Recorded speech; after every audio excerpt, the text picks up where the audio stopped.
Very good morning. The Republican candidates for governor of New Jersey battled it out in Lawrenceville. Did anyone come out on top? And President Trump shocks the world, announcing U.S. plans to relocate the citizens of Gaza and have the U.S. take over their land, raise it, and develop it, presumably to be a homeland for Gazans to return to. It's 7:03, and welcome to On New Jersey Mornings. I'm Ken Rosato. We'll have more on those stories in just a moment. Right now, we head to meteorologist Mike Favetta with a first check of the Garden State forecast. Good morning to you, Mike. Good morning to you, Ken. Good morning, everyone. Feels like winter yet again, starting off with temperatures below the freezing mark, and there's another round of snow and ice less than 18 hours away, making a run for New Jersey later on tonight. We'll get to that in just a bit as we start off in the upper 20s with wind gusts at this hour, anywhere from 5 to 20 miles per hour. It feels cold with wind chills currently at 17 in Morristown and Newark. Same for you up in Hackensack. Feels like 20 in Long Branch and 26 in Atlantic City. So plenty of cold air around this morning. A solid 16 to 18 degrees colder than this time yesterday. And there's also a winter weather advisory in effect for the entire state, except for the coastal neighborhoods right there in Ocean and Monmouth County. You'll likely just see rain, but the expectation of 2 to 4 inches of snow, especially in the northern sections of New Jersey, as well as some light glaze with freezing rain later on tonight. There could be a few snowflakes early this morning south of the Atlantic City Expressway. That's probably the only portion of the state that sees any flakes fly around today. Live radar scanning the skies above New Jersey sees some of that snow falling just west of the border over Maryland and Delaware, making its way toward us, especially in the next few hours. So, places south of, say, exit 30 on the Parkway, you could see some snow flurries early this morning, especially along the White Horse and Black Horse Pike into the next few hours. But beyond that, we look to be pretty good with highs today climbing into the mid-30s only. It'll be cloudy most of the afternoon. The cold weather locked in place, setting the stage for that snow and ice to get going later on tonight. And that's the main feature for tomorrow morning's forecast, just in time for the morning rush, with that clearing by the afternoon, and another round of accumulating snow, Ken, arrives as soon as Saturday. Lots of weather to talk about. We'll break it down for you coming up with another check of your forecast. There's snow and there's accumulating snow. Mm-hmm. And when you say accumulating snow, you have a little gleam in your little ching in your eye. Notice I'm just saying, just an observation in the few weeks we're together here. All right. Meteorologist Mike Favetta, thank you very much. Sure, we'll check back with you in just a little bit. And a reminder in terms of traffic, we have a couple of incidents to tell you about on this early Wednesday morning. There's a crash on the New Jersey Turnpike outside the entry of Interchange 9 by New Jersey's Route 18. That's in East Brunswick. The right shoulder's blocked. There's a crash on 78 eastbound, east of 45. That's by Route 527, Glenside Avenue in Summit. Left lane closed. Also, a disabled vehicle on the Pulaski Skyway northbound Tunnelly Circle in Jersey City. One right lane is closed. And an emergency construction zone, New Jersey's 139 lower eastbound, east of Jersey Avenue in Jersey City. One right lane closed. 7:07 is our time. The gloves came off in Lawrenceville last night. The 4 Republican primary candidates for New Jersey governor took the stage at Rider University in a debate sponsored by the New Jersey Globe and us here at On New Jersey. Our Laura Jones moderated as the 4 got real, answering tough questions on topics such as the school system, illegal migrants, and taxes. At times, things got a little testy, if you will, but ultimately the 4 did agree on more than they disagreed on. Over the course of this morning's show, we'll speak with 3 of the 4 candidates. We'll have on talk show host Bill Spadea.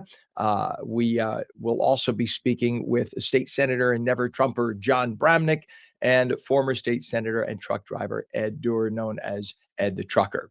Joining us now to talk about last night's big debate, Micah Rasmussen, director of the Rebovich Institute for New Jersey Politics at Rider University. Micah, a very good morning to you. You were up there asking questions. You did a great job on the panel with the tough questions for those candidates. First off, how you feeling this early in the morning after last night? After 2 of these for the last 3 nights, I'm a little tired, to be honest with you. But you know what? Immensely gratified that we were able to get so much on the record on these 10 candidates in total for New Jersey voters. I think it's a lot of information, a lot of meat that we put on the bone, and that's a good thing for New Jersey. Yeah. Who do you think stood out among the GOP candidates last night? Because I think last night's debate was quite different from the Democrat debate in that I think some people stood out more. What do you think? Yeah, well, I think that that's probably true. They fought like cats and dogs from the get go. None of them wanted to let each other finish a sentence. They attacked each other over how much they were supporting Trump or not supporting Trump, which elections in the past they had won and lost, and how that reflected on whether or not they were going to win. At times, it was the whole field versus Jack Ciattarelli. At times, it was Jack Ciattarelli versus Bill Spadea. But it was really the attack Jack show, and then Jack really lashing back at Spadea as much as he could. Well, if Bill Spadea is the choice, he's clearly a master of communication skills. If you notice, he always stops when he has to talk. He looks right into the camera. He sort of maintains a position. You could tell he is a broadcaster, and I speak as a broadcaster of 40 years. He uses all of his broadcast skills, which, whereas you see a Chitterelli kind of lean like this, Mhm. Jack stands. Literally, he fills the frame. He knows how to do it. I give him credit for being the authoritative communicator. The question is, would he come across as real enough and politically experienced enough to lead the Garden State? And he pledges he would only run for one term. But his big line constantly through the night, he kept calling Chitterelli a liar who would not get behind Trump. Will that message sell with voters? Well, it may with MAGA voters, because MAGA voters remember that Jack has not always been with Trump. He did endorse him in this last election. He endorsed him early. So it depends on how long of a memory people have. But in past elections, he has not been. It is accurate when Spadea says that. Again, they all attacked each other for how loyal they were to Trump. Because Spadea also, I mean, Jack's answer back was, you haven't always been with Trump. Your position on immigration has changed. You said that Trump was a failure. And so, they are definitely going to hammer each other in advertising on their loyalty to Trump. One is going to try and say that the other is not as loyal. And we're going to see how it all shakes out, who has the most effective message. But it's going to be probably pretty similar messaging on that question. And it's going to be hard to imagine that one breaks through on advantage on that, because they're both going to be saying similar things. Yeah, Jack has a great look. He's a great speaker. He has confidence. He came within inches of unseating an incumbent in the last Mhm. governor's race, the current governor. Should New Jersey Republicans give him, though, a third shot at facing off against whoever the Democratic candidate is? Or is it time, to finally give somebody else a shot? Well, that was a big question for him last night, I'm not sure that. I mean, his answer to it was, "I'm the one who got this close. I'm the one who got within 4 points. I am the one who almost toppled an incumbent governor. Not going to be running against an incumbent. This is going to be an open seat election this time, and so I'm the guy that is the person, the New Jersey Republican who has come the closest." He says that Bill Spadea has run for office numerous times before and hasn't won those races before. The only person on the stage who hasn't lost an election was John Bramnick. In fact, Mhm. I have to say, one of the funnier lines of the night was, I think when Chitterelli called Spadea a two-time loser, and Bramnick says, "Wait a minute, what are you talking about two-time losers here, Jack? You ran for governor twice and you lost." So they really hit each other over a lot of the same indictments, and it's going to be tough to see advantage to any of them, because a lot of them are guilty of the same stuff. Yeah, it was fascinating to watch, and I couldn't stop watching. I put it on thinking I'd have it on in the background and check in. I was watching, I was glued beginning to end. It was fascinating to see Bramnick, who clearly was the political savvy, experienced industry sort of politician. You could feel Right. it.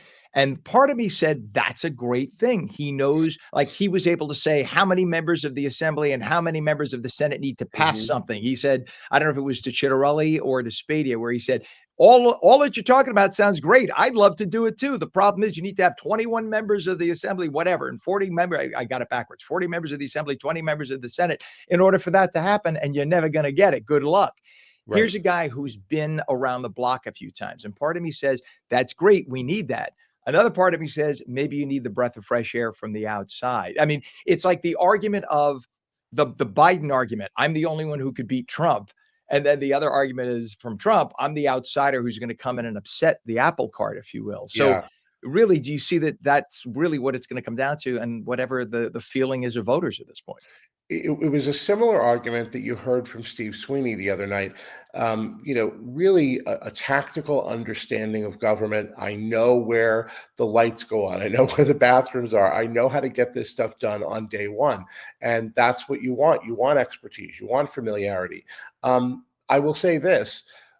Democratic voters, Republican voters in this primary have lots of good choices. We don't often have a field like this, that there are so many choices. A lot of times, as you know, in past elections, these choices kind of get made by the time you get to election day by the county organizations, by the bosses. And so this is a very different election now without these lines, and voters are really going to have to sift through these choices. They have a lot of good choices, and they're going to get to decide between breath of fresh air versus breath of experience. And so I'm excited for voters in this election. You mentioned Steve Sweeney, and he was the president of the Senate at a time when one of our other candidates, whom we haven't talked much about yet, Ed the Trucker Doer, came along. That's right. And much to the shock of everybody, I mean, talk about the outsider coming in and upsetting things. He comes in, a truck driver, and he unseats, I mean, this made national news. He unseats the president of the Senate, who probably was like they talk about having the carpet yanked out from under him. Wouldn't it be something if just, I mean, I know it's a long shot, but wouldn't it be a funny rematch of Ed Dorr and Steve Sweeney? And could he It's do it again? it's funny you say that. My students and I, as we spent a lot of time together over the last 4 days on setting up these, and we speculated about the exact same thing. It is very unlikely, but it is very funny to think about. And of course, I think Ed Durr probably exceeded expectations last night. Uh, the person with the least experience, he did win one election. It ultimately turned out to be kind of a fluke. He lost that seat that he had won 2 years later. That's the extent of his political experience, his election experience. But you sort of expected him to fade into the woodwork against these three very accomplished politicians and candidates. That didn't quite turn out to be the case. He was toe to toe with them, and he is probably starting from the least favorable position, but. He probably gains from this. That the fact that he didn't stumble, he didn't fall over himself, he did stand toe to toe with them, probably just means that you gain. It doesn't mean that ultimately you're so far behind, you gain a little bit. It doesn't really, how much does it help you? But he probably gains from this. Yeah, it's fascinating. I know he didn't it take weeks before they determined like every last vote? Because it was they didn't they have to like rely on absentee votes and whatnot to determine his victory back Yeah, in the day? yeah, his district, there is an enormous amount of voting by mail. One, it's a very rural district, so believe it or not, a lot of seniors vote by mail. And then also, the Democratic organization has voters in the regular practice of voting by mail. They just get them used to doing it every election, and so there were a lot of vote by mail votes to be counted there. Well, that was fascinating. I just remember I was at Channel 7 in those days, and I remember, it waking up and saying, "Whoa, this is a great story," and it was on Good Morning America and everything. I mean, that was a huge story for this little Senate race in New Jersey, the little engine that could, and Ed Dorr did it. I mean, that was just amazing. So we'll see what happens. I mean, we have, as you mentioned, a lot to choose from. I thought a great question asked last night was by New Jersey Globe reporter Joey Fox, when he looked at I'd say the two primary or the more aggressive of the four candidates, Jack Ciattarelli and Bill Spadia, and he said he asked the question. I'm not sure which one it was directed to or all of them, but because they've had their issues with Trump, he says, if Trump comes to an airport, would you go and greet Trump? And I thought the Bramnick's answer was pretty good. Talk about that, because he talked about that he doesn't agree with Trump and it's not a secret, Yeah. but that he respects the office. That was a good politic answer. Yeah, yeah. Well, he has to. So as you described him early on, I think he in the past could have been described as a never Trumper. He realizes, I think, that that's not necessarily the best position to be running in a Republican primary from, and so he has taken this position, and it is political. You're right about that, but I also think that it makes sense, given that the president just got elected, that I will work with him. He's the president. When he is right and doing right for New Jersey, I will be with him. When he's doing something that's not right for New Jersey, I won't be with him. And so I thought that that was really the best he was going to do under the circumstances, the best he could come up with, but also pretty honest.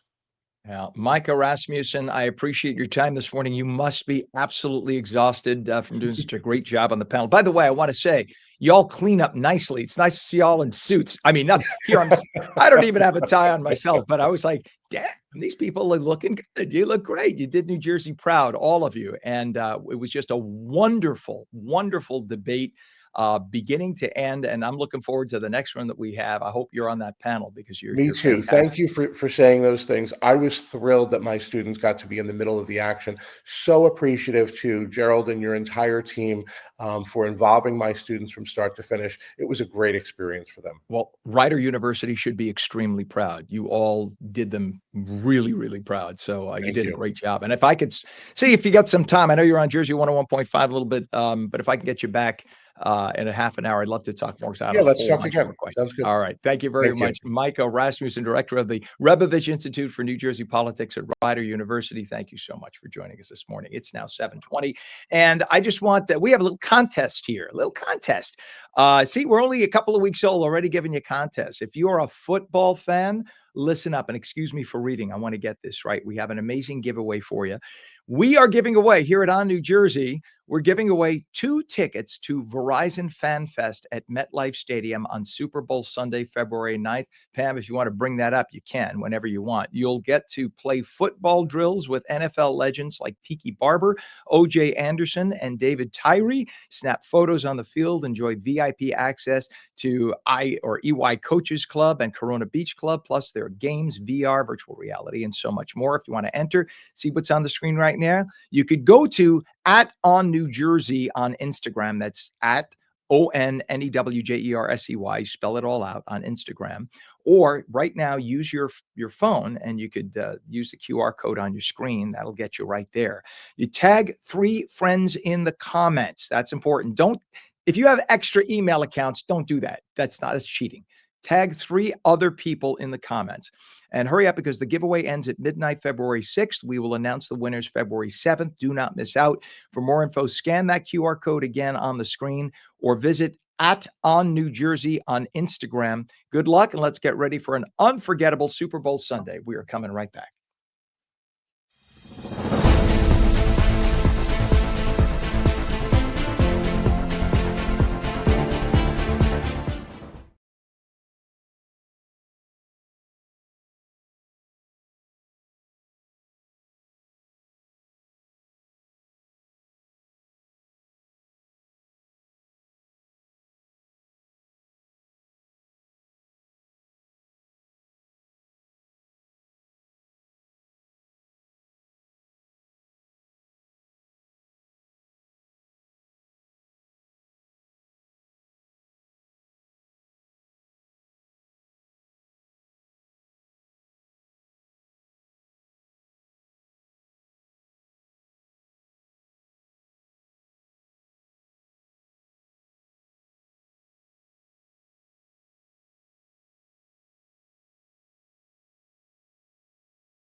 Balmy 28 degrees at 724. Good morning. Welcome back to On New Jersey Mornings. I'm Ken Rosato, straight to meteorologist Mike Favetta with the Garden State forecast. A very good morning to you, Mike. Good morning to you, Ken. Waiting for that snow to fall in southern New Jersey this morning. I know. A little bit of light round of flakes and flurries early today, but tomorrow is where everybody across the state wakes up at this time with some light snow and or ice falling throughout the course of the morning. The system right now off to our west. It's beelining toward New Jersey. Already some of those flakes beginning in the extreme southern New Jersey right now, but in central New Jersey, you're starting off with temperatures in the 20s, climbing to 33 in Long Branch. A much colder feel to the day, certainly, with a high of 34 in Roosevelt, 35 in Fort Dix, 35 in Mount Holly. Through this afternoon, as temperatures try to climb back into the 30s, it's going to fail to reach our average high of 41 degrees, all due to that very cold weather that scooted in last night and is now in place, allowing for some of that light snow potentially south of the Atlantic City Expressway. That's kind of on and off through the day. This is energy that's riding along the jet stream that doesn't make it north of the Atlantic City Expressway, so plan on clouds for the rest of New Jersey through the rest of the day until we get to tonight. That's when the energy shifts northward, allowing for some of that snow and freezing rain to begin closer to 2 a.m.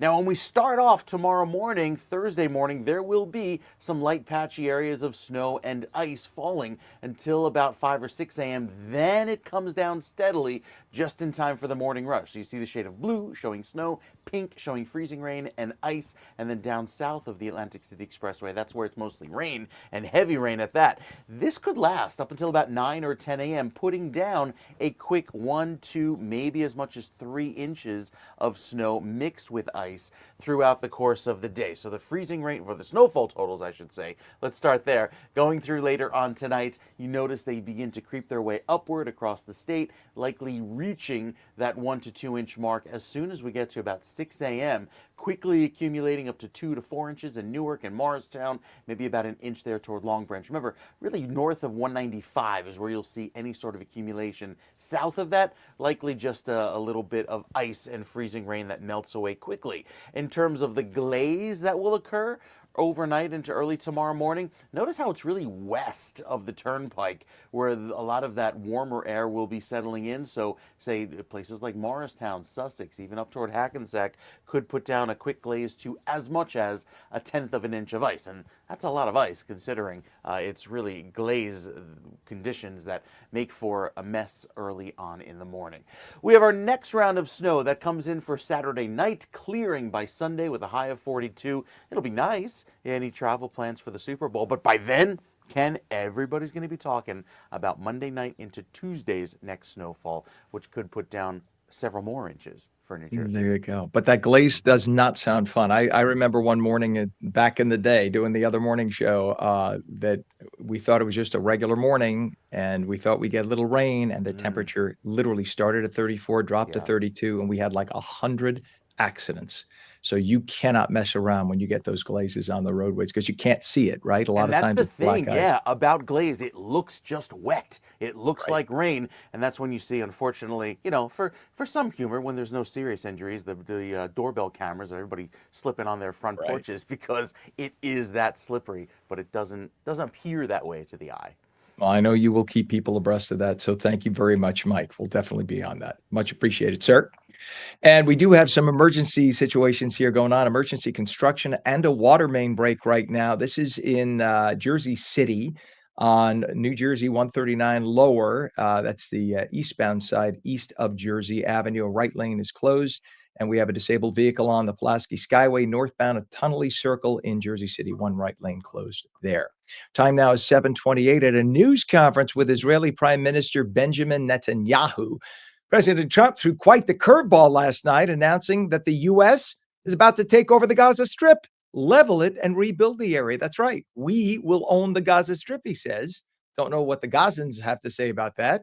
He went on to say that we would be responsible for dismantling all of the dangerous unexploded bombs and other weapons on the site.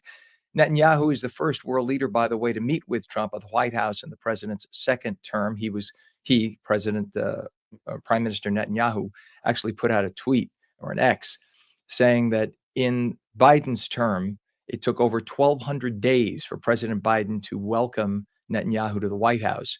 But under Trump, it took less than 2 weeks to welcome him to the White House, indicative of the different leaders and their respect for the prime minister of Israel. Well, Netanyahu said the U.S. owning Gaza would ensure that the land never poses a threat to Israel again. All the skirmishes, the fighting would end. What about the people who lived there before and had to evacuate, though? Trump is looking to resettle them in neighboring Arab nations, maybe for decades. And he would provide that Hamas no longer retains any control over the population. When asked if Gazans could return once the land was fully redeveloped, the president was a little vague on that, saying they could return, but not necessarily to be owners of that land once again. President Trump's choice for Attorney General, the conservative former Florida Attorney General Pam Bondi, has been approved by the Senate. Bondi is expected to be sworn in sometime today. Wall Street Journal reporting President Trump wants to entirely revamp the CIA. To do so, he's offering every CIA employee a buyout, 8 months' salary for their resignation. Don't want to take the deal? You risk being terminated with no benefit. So either take it or that's that. The CIA has been the subject of scrutiny over the last few years for being weaponized along with the FBI against political conservatives, including President Trump. Up to 1,000 Environmental Protection Agency jobs reportedly on the chopping block as the Trump administration warned employees working on Biden-era climate change initiatives that they could be fired at any moment. The EPA sent an email last week to more than 1,000 staffers hired in the past year on what was called a probationary basis that they may consider looking for other work. It is 28 degrees, 7:31's our time. When we come back, meteorologist Mike Favetta comes along with the 7-day full Garden State forecast. And a little later, we'll speak with several of the GOP gubernatorial candidates to talk about last night's big primary debate that we hosted at Rider University along with the New Jersey Globe. We are coming right back.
28 degrees at 7:34. Welcome back to On New Jersey Mornings. I'm Ken Rosato. A big news night last night. On New Jersey joined the New Jersey Globe and Rider University to host the New Jersey gubernatorial primary debate. Lots of fireworks there. We have each of the candidates, well, 3 of the 4 candidates this morning. Plus, President Trump announces plans for the U.S. to take over Gaza, relocating its inhabitants into the process, and will develop it into a waterfront paradise. As you can imagine, the announcement has liberals apoplectic.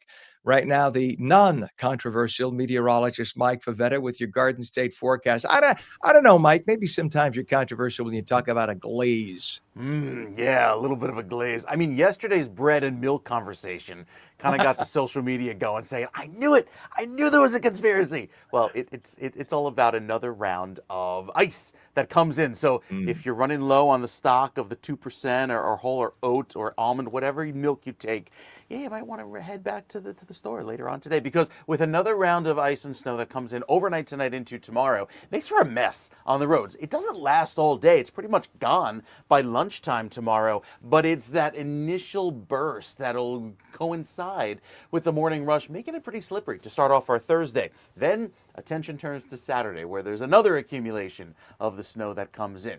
I think the worst impacts tomorrow will be the area shaded in yellow, really the hills of northwestern New Jersey, where that warmer air tries to dig its way in the lower levels of the atmosphere, making for that freezing rain glaze that could accumulate up to about 1/10 of an inch west of, say, Warren County and over in sections of Hunterdon County, even up in Sussex County and northern sections of Morris County tomorrow morning. Down the shore we go, with today starting off a little cloudy and might even see a few flakes fly with flurries toward Avalon, Ocean City, and Atlantic City. You just make it above the freezing mark, even back over toward Glassboro, Camden, and Salem, mid-30s for you. The ice that comes in later on tonight will make for a mess early on, but then we clear out for the afternoon into Friday. Saturday is our next round. We take a look at the long-range futurecast, and you can see some of that shading of blue and pink return as soon as Saturday afternoon and early evening. This could put down another quick coating, maybe give us a few inches into the overnight Sunday morning before that clears out for Sunday, say, daybreak, 6, 7 a.m. So plan on a little bit more of that snow, ice, and rain to take over, kind of adding to whatever accumulates later tomorrow. And then by Monday, we have additional snow that comes in Monday night into Tuesday. Another system that rides in for Tuesday evening into Wednesday. We're in this pattern of every 2 to 3 days, maybe as soon as every day and a half, we get another round of winter weather that moves in, allowing for not only the frozen precip to fall, but also the liquid equivalent, which is really badly needed down in the southern parts of the state, where that rainfall deficit continues. So the drought continues, with that extreme drought in southern New Jersey, picking up anywhere from 1 inch to 1.5 inches over the next week will help, as those reservoirs keep dropping. 13% of normal up north, 30% of normal out on LBI, and even with that 1 to 2 inch rainfall deficit statewide, already Cape May and areas in southern New Jersey starting to pick up and reduce that deficit by making up for it with that additional rainfall. So the futurecast on the wider view showing the clear sky move in throughout this afternoon, a little flurry activity down south. Then we tap into that snow and ice for tomorrow morning. Warm front moves in, clears us out with clouds for tomorrow afternoon, and then a sunny finish to the work week on Friday. Then the weekend starts off a bit clear with our next round of snow and ice for Saturday afternoon into Saturday evening. Once that pulls through, we clear out for Sunday. So hour by hour, yes, there will be some opportunities for some more snow, especially for Tuesday afternoon, and then again, or Monday afternoon, and then again on Tuesday afternoon, with additional snowfall likely taking over by the end of the week. There's another system that comes right on in for Thursday to wrap up the week with another round of winter weather. This is understandably typical for this time of year. With that cold air mixing in, we have these big opportunities for some snow and ice and rain, so there are big precip chances going into the weekend as well as early next week.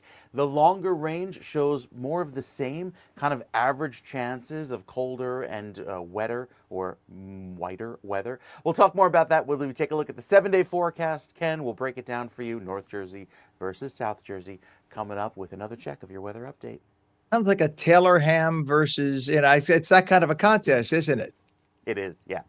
Yeah. Are you a Taylor ham guy? I'm more he's going to be of a careful. lox. I'm more of a lox and bagel.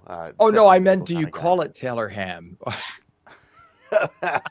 guy. Yeah, because that's what I called it in elementary school. It was There you go, Taylor ham. right? Because that was the brand. was That's the where brand, it yeah. started. So Yep. there you go. See, I'm from lower Westchester County, New York. We were like, huh? The closest thing we had was spiced ham, which was kind of close, but not as good. Teller ham is good. Got to acknowledge it's good. All right. Thank you very much, meteorologist Mike Favetta. It is now 28 degrees at 7:39. The gloves certainly came off in Lawrenceville last night. The 4 Republican primary candidates for New Jersey governor took the stage at Rider University in a debate that was sponsored by the New Jersey Globe and us here at On New Jersey. Our Laura Jones moderated as the 4 got real, answering some very tough questions on topics such as the school system in New Jersey and the problems we're spending so much money and not getting results, illegal migrants here in the state, and also high taxes. At times, things got a little contentious, but ultimately the 4 seemed to agree on more than they disagreed on. Over the course of this morning's show, we will speak with several of the 4 candidates: talk show host Bill Spadea, state senator and never Trumper John Bramnick, and former state senator and truck driver Ed Durr, known as Ed the Trucker. They will all be on this morning. It is 7:40 right now, and President Trump says the United States is taking over the Gaza Strip, as Israeli Prime Minister Benjamin Netanyahu listened on, sitting next to him at the White House. The president called the area a demolition site with virtually every building down right now.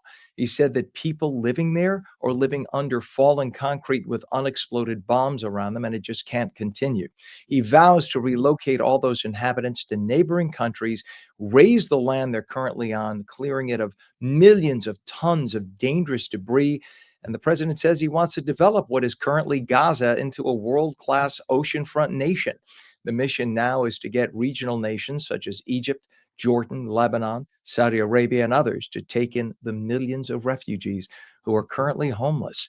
The president spoke of them in a very compassionate manner and says he wants the people of Gaza to have a better future free from interference by terrorist Hamas leaders. The announcement has Democrats warning the president against such a move, citing everything from international jurisdiction issues to U.S. expansionism. 7:41. Democrat senators took to the streets in D.C. yesterday protesting Elon Musk, the president's head of Doge. The senators point out that Musk has no authority and no one ever voted for him. In fact, they used a lot of foul language in the process, kind of unbecoming senators.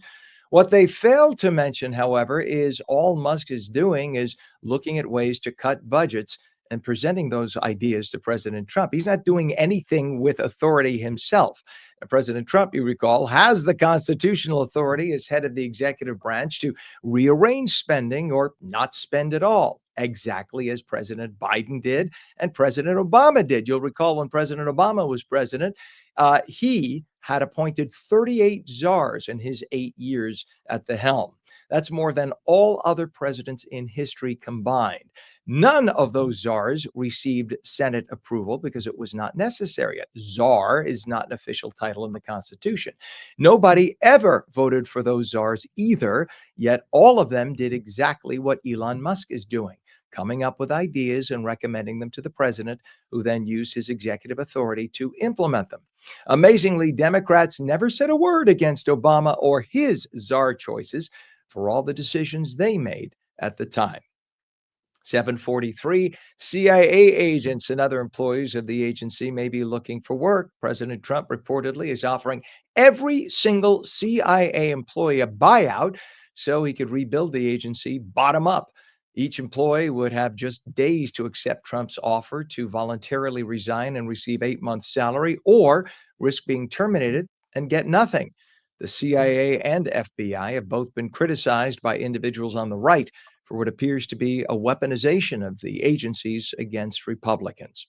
In a move to shrink the U.S. Environmental Protection Agency to the point of ultimately shutting it down, President Trump is reportedly threatening to terminate up to 1,000 EPA jobs. Former President Biden hired the 1,000 individuals on a provisional basis to work on climate change and other issues. President Trump wants to shrink or eliminate the agency as part of his plan to shave $2 trillion off the budget deficit, and so plans on removing the 1,000 in the days ahead. It is now 28 degrees, 7:44 is our time, and President Trump's pick for the next U.S. Attorney General has been approved by the Senate. Former Florida Attorney General Pam Bondi is expected to be sworn in today. She received all Republican votes and only one Democrat vote from Pennsylvania Senator John Fetterman. Bondi is considered a brilliant attorney and has effectively worked with Republican and Democrats. She was, of course, given her approval by the Senate yesterday. Many are protesting against, though, some of the conservative stances she had in the past. And it's going to be interesting to see how Pam Bondi gets along now as the new head of the entire Justice Department as the United States Attorney General. It is now 7:45, and we'll be back in just a few minutes. Meteorologist Mike Favetta again with the full Garden State forecast. We will also speak once again with Micah Rasmussen, who is the director of the Rebovich Institute of New Jersey Politics at Rider University. In the meantime, we have a little contest for you. If you are a football fan, listen up. We got an exciting giveaway for you. We're giving away 2 tickets to Verizon Fan Fest at MetLife Stadium. It's going to be on Super Bowl Sunday, this Sunday, February 9th. You'll get to play football drills with NFL legends like Tiki Barber, O.J. Anderson, and David Tyree, snap photos on the field, and enjoy VIP access to the EY Coaches Club and Corona Beach Club. Plus, we have games for you, virtual reality, and so much more. If you'd like to enter, of course, you could just see that right there, that big blob imposing thing on the screen there, that QR code. You could use that, or you could follow at On New Jersey on Instagram. You have to spell out the entire word, don't abbreviate. So it's at ONNEWJERSEY on Instagram. When you do so, tag 3 friends in the comments. Hurry up. The giveaway ends at midnight, February 6th. We'll announce the winners on February 7th, so don't miss out. For more info, again, scan the QR code that's on your screen or visit at On New Jersey on Instagram. Again, spell it all out. Don't abbreviate. Good luck. Let's get ready for an unforgettable Super Bowl Sunday. You are watching On New Jersey Mornings. I'm Ken Rosato. We stream daily 7 to 9 at ONNJ.com, Roku, Fire TV, News On, Samsung TV Plus, Apple TV, YouTube, Facebook, and X. 7:46. We're coming right back.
28 degrees. It's 7:49. Welcome back to On New Jersey Mornings. I'm Ken Rosato. The big debate among the Republican candidates for New Jersey governor was held last night, and we will be speaking with Micah Rasmussen of Rider University's Rebovich Institute for New Jersey Politics in just a few moments. Right now, though, we check the Garden State forecast. Here is meteorologist Mike Favetta. Good morning to you, Mike. Hey, Ken, good morning to you. Just kind of looking at the forecast, thinking, all right, is the ice scraper ready to go?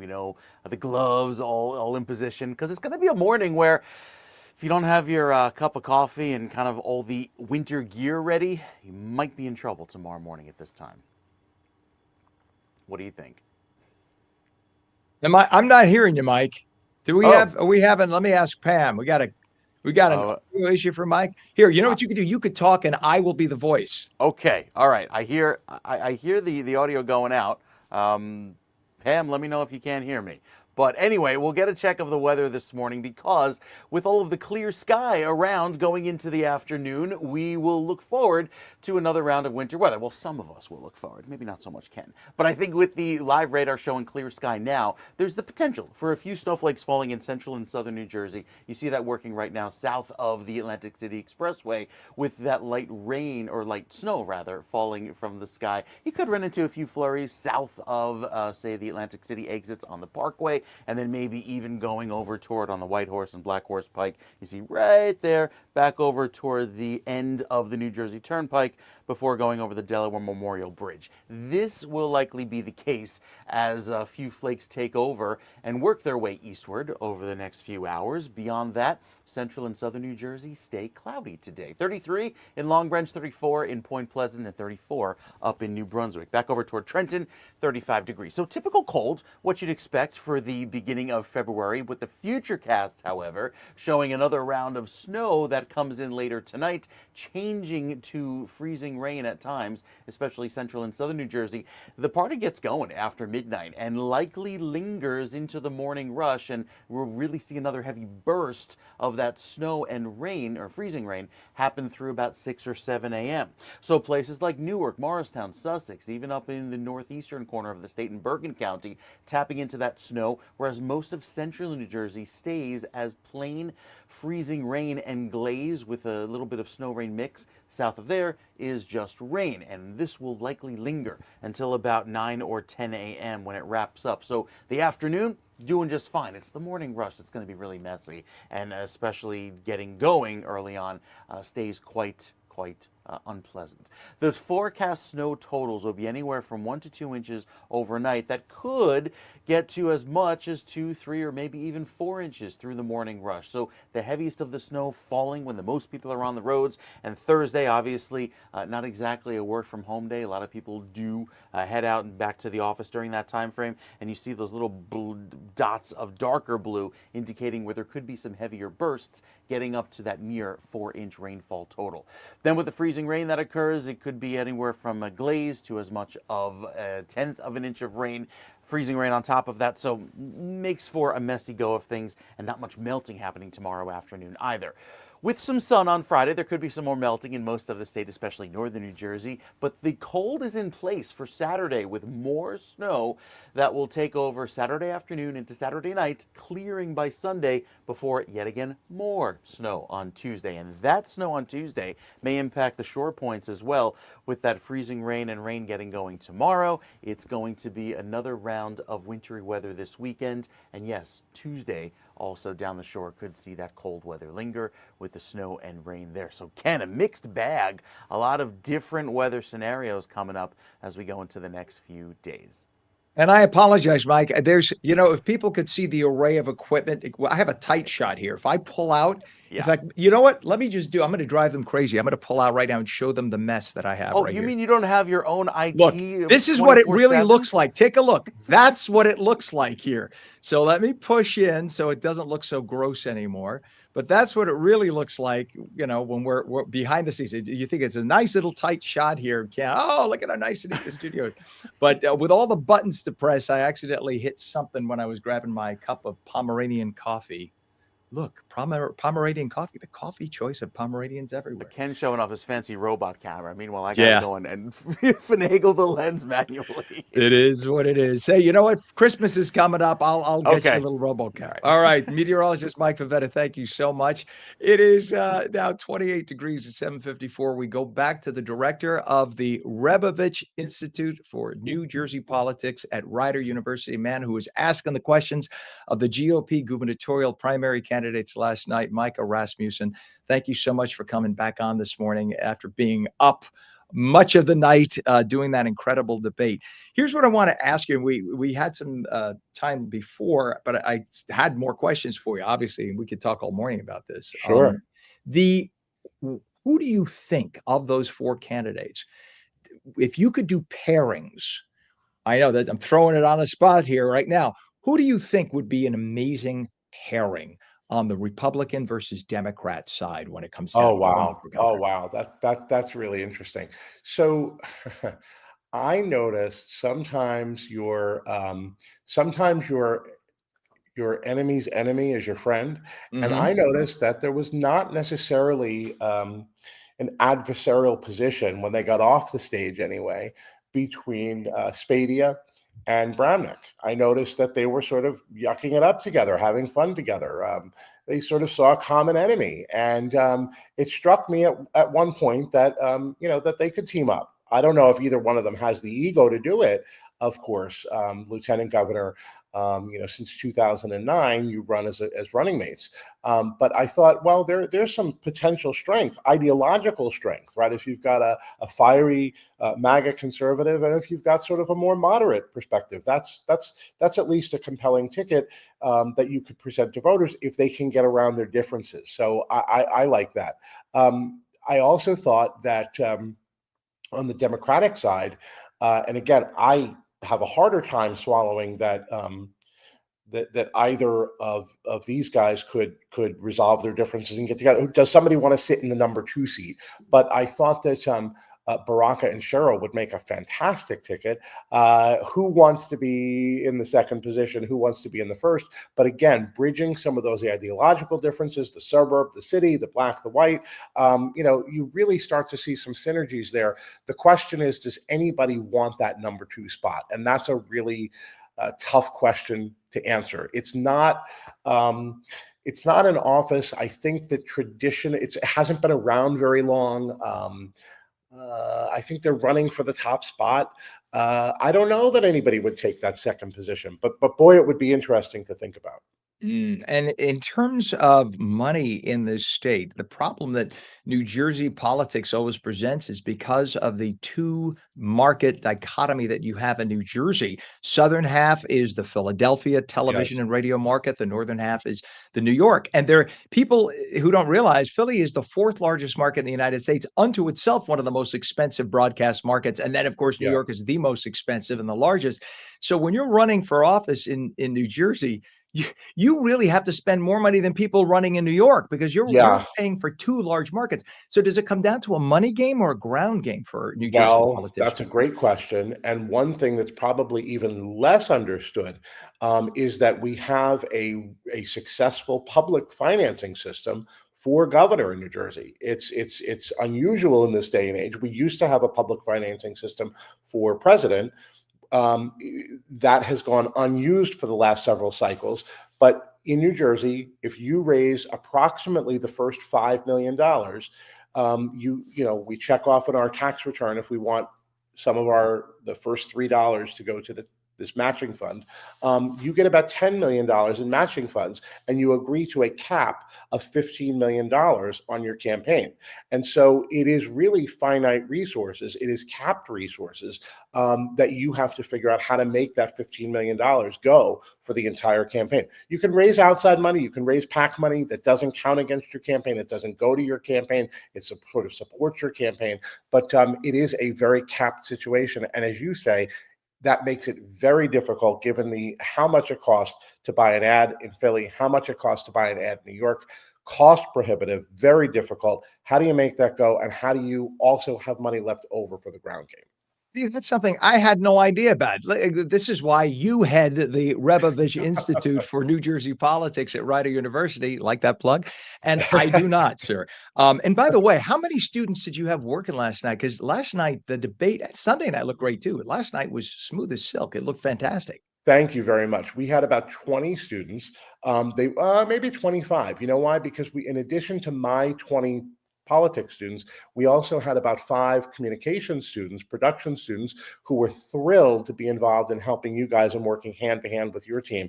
And so we were just really excited.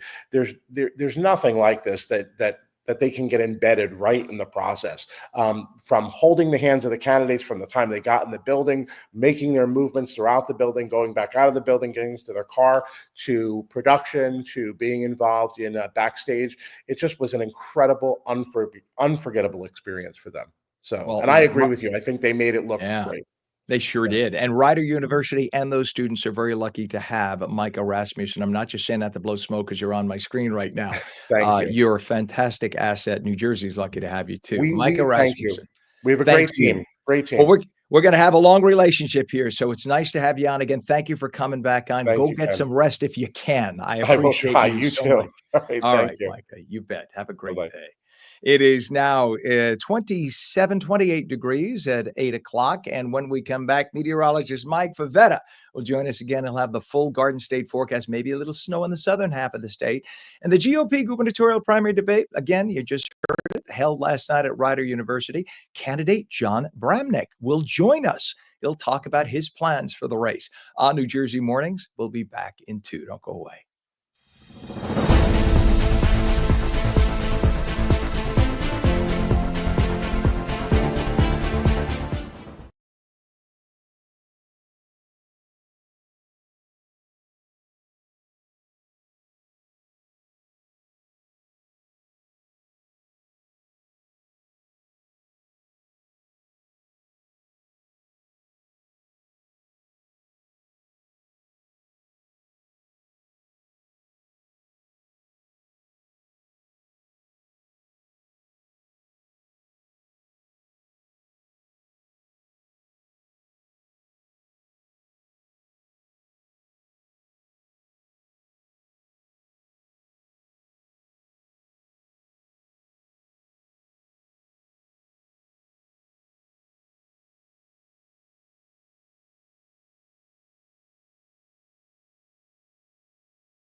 Degrees at 8:03. Welcome back to On New Jersey Mornings. I'm Ken Rosado. We had a big news night last night. On New Jersey joined the New Jersey Globe and Rider University to host the New Jersey gubernatorial primary debate for the GOP. Lots of fireworks there. And we have 3 of the 4 candidates on with us live this morning. We just spoke with Micah Rasmussen, who is the director of New Jersey, New Jersey Institute for Politics at Rider University. University, talking about all the preps that we had last night. It was quite the debate. And just a moment or two from now, we'll speak with candidate John Bramnick, state senator. Right now, though, meteorologist Mike Favetta has your Garden State forecast and a little snow in the southern part of New Jersey possible. Good morning, Mike. Good morning to you, Ken. Yeah, a couple light flakes and flurries falling right now south of Atlantic City. Doesn't last very long, but everyone in New Jersey taps into that snow and ice beginning tomorrow morning. Right now it's cold. Temperatures hold in the 20s statewide, maybe just below that freezing mark across the southern portion of the state. But it's those winds that make it feel much colder. 22 wind gust in Morristown, 22 wind gust in Newark makes it feel like 17 degrees. So certainly a chill in the air this morning at 8:04. Down toward LBI, it feels like 26 degrees and 25 in Medford. So plenty cold, allowing for a temperature that feels anywhere from 15 to 16 degrees colder than this time yesterday. And already winter weather alerts in place. So the winter weather advisory for all of New Jersey, with the exception of coastal Monmouth and Ocean County, due to the rain that mixes in there, that gets going later on tonight into early tomorrow morning, with that snow and ice beginning just in time for the morning rush. Likely a light accumulation of ice on the roads during the morning rush as well. 34 in Clouds were this afternoon in Wayne, 35 in Hackensack, and 30 in Newton. So plenty of cold in place. That's the first ingredient. The moisture comes in later on tonight and falls during tomorrow morning's rush, wrapping up by midday, leading to clouds in the afternoon, but pretty slippery conditions early on. Sunshine returns on Friday with a high of 42, and our next round of accumulating snow, Ken, that comes in on Saturday afternoon. We've got the maps for you. We'll break it down hour by hour with the Futurecast. It's coming up. I love how it's almost a lecture. Ken, our next round, Ken, let me just get my printer here. We're getting news coming over. Our next round, Ken. I love that. My mom loves it too. My mom's in love with you. Wouldn't want you to tell, keep you off guard. I mean, what am I playing around with your fancy RoboCam, printing out a document? You're gonna get one. You're gonna get one for Christmas. Get you prepared. Want to get you prepared. You'll get one for Christmas, and I promise not to turn off the earpiece next time on you. See, I told you. See, I really do have stuff. If here. You don't like the weather, you could just, take out the earpiece. It's one way of la la la la la. No, we love the weather. We couldn't do it without you at all. So, by the way, I don't know if you told your wife, there are no vacations for the next 12 years. I heard about that. Yeah. We're gonna have to discuss with HR and see what's in the works. We'll work on it. All right, we'll be back with you. I just want to ask while you're on screen too. Let's ask Pam together. No, nothing. All right. She knows what this is about. All right, Mike. Thank you very much. We'll check back with you in just a little bit. We appreciate you, my friend. It is now 28 degrees at 8:06, and we have a disabled tractor trailer on Corbin Street, and this is in Newark, in both directions, Kellogg Street. Now we have issues there. Only an alternate lane is open. We also have problems now on the George Washington Bridge. We have a disabled vehicle on the GWB, the upper level eastbound at exit 1A, Henry Hudson Parkway in New York. On the New York side, one left lane blocked. New Jersey Turnpike Eastern Spur inside exit interchange 16E at Route 3, the Lincoln Tunnel in Secaucus, or Secaucus as they say locally, 4 right lanes blocked. So that is a mess right now at the New Jersey Turnpike Eastern Spur inside exit interchange 16E by Route 3 for the Lincoln Tunnel in Secaucus, 4 right lanes blocked. And we also have an emergency, a bit of construction. Water main break on New Jersey 139 in Jersey City, eastbound, east of Jersey Avenue, 1 right lane block there. On New Jersey, we'll keep you updated on all of that information as it continues. So make sure you stay tuned right here. Let me ask Pam, do we have our caller? Pam? Negative. All right. Well, we were going to thank you. It's like I'm shouting for our director. Pam, I appreciate you. All right. We're going to be checking in. We have some of the candidates from last night's big Republican debate that happened last night.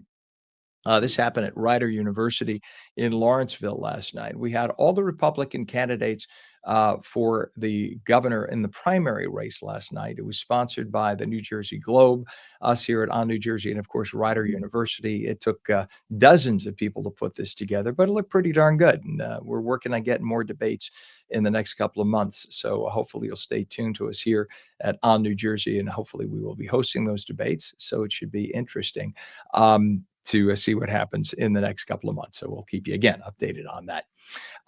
We just got this in too. Marcus Jordan, who is the son of basketball legend Michael Jordan, and he appears on reality TV pretty often. He was apparently out at a Florida strip club, according to reports, and his car got stuck on railroad tracks early Tuesday morning, and apparently he was arrested. According to the reports that we have here, that he may have been arrested with cocaine, but he was, according to this report from Florida police, that he was arrested with his car stuck on the railroad tracks in Florida. So as we get more information on that, that's just breaking right now. We will bring that to you here at On New Jersey. Our time now is 8:09, and in other news, let's move on.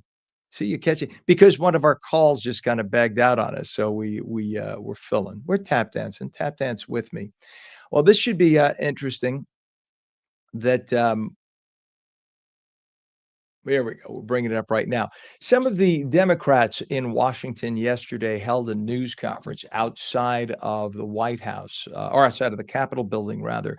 Both the Democrats on the House side and the Senate side using a lot of foul language, very upset that the president has enlisted the likes of Elon Musk to head Doge. And the Democrats have been screaming that Doge does not have any authority, that Elon Musk is functioning outside of the authority of Congress, that he has never been voted for or given authority by Congress, and no voter ever voted for Elon Musk. So who does he think he is going around and making changes and cutting budgets? Well, in fact, Elon Musk is not doing that at all. What Elon Musk is doing, he's functioning in a consulting role with the president. The president has a right to do that, to appoint people to function as czars or consultants. You'll recall under President Obama that there were 38 czars who were appointed. All the president has to do is sign his name on a piece of paper and say, "You're a czar." That's it. It does not require presidential authority through Congress, through the Senate, because a czar does not function as a secretary heading up a department. A czar is a consultant. But the czar can be given through executive fiat, can be given all the privileges and rights that a secretary could be given. They could be given their own car, security detail, whatever the president deems to give them. And the job of a czar, or like in this case, the head of Doge, Elon Musk, is to get to the bottom of the spending. So what Elon Musk is doing is finding out where there is waste in government. He's not himself cutting anything. What Elon is doing is recommending to the president where there is waste and recommending where there could be cuts. So the Democrats, of course, many of them find that, the rumor online, of course, is that many of them are being financed indirectly, because what happens is the U.S. government gives an organization like USAID, which is how it's pronounced, not USAID, but USAID. The federal government gives them billions of dollars, and because they are semi-autonomous as a charitable type branch, they then spend the money and nobody questions it. So that money ends up going to a lot of liberal groups that are backed by many of the Democrats in Congress. And those groups, in turn, end up supporting the Democrat in Congress or in the Senate for their future race. So you see, it's like a vicious cycle. So when you cut off the money to a group like USAID, then that means you're cutting off the money that goes back to Democrats in the House and the Senate. So this is why many of the Democrats in the House and the Senate yesterday were squealing like stuck pigs, because the gravy train is over. The money that was coming back to them by the billions is cut off.